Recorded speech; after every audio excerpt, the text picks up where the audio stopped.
Oke, kita akan unboxing yaitu sebuah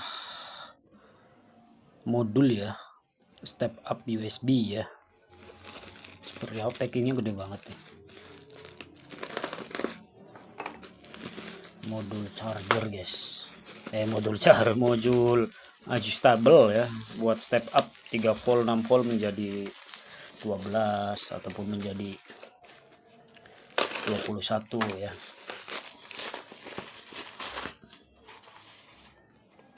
Packingannya bagus nih teman-teman, yang pecinta oprek-oprek gede ya tuh. Wow. Oh, ada potensialnya, mantul guys, ada potensialnya nih.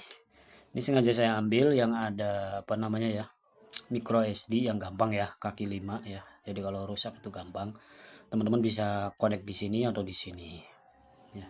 Ini jalurnya ya, kalau buat main kabel. Kalau buat cas di sini, di sini ada potential yes, di sini nih, satu bisa diputar ya, buat naikin volume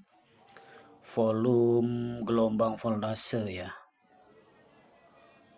Nanti kita coba tes praktek ya. Ini kita unboxing dulu aja nih guys ya. Jadi kalau untuk ngecek keluaran voltnya nanti pakai multimeter, tapi ini step up kayak gini tuh ada yang indikator langsung ya. Cuma ini saya ambil yang murahnya dulu ya. Kalau ini berfungsi dengan baik, puas, baru saya ambil yang ada LED-nya ya. Oke, semoga bermanfaat. Untuk link pembelian cek aja di afiliasi ya. Nanti kita review lagi ya. Ini unboxing aja dulu.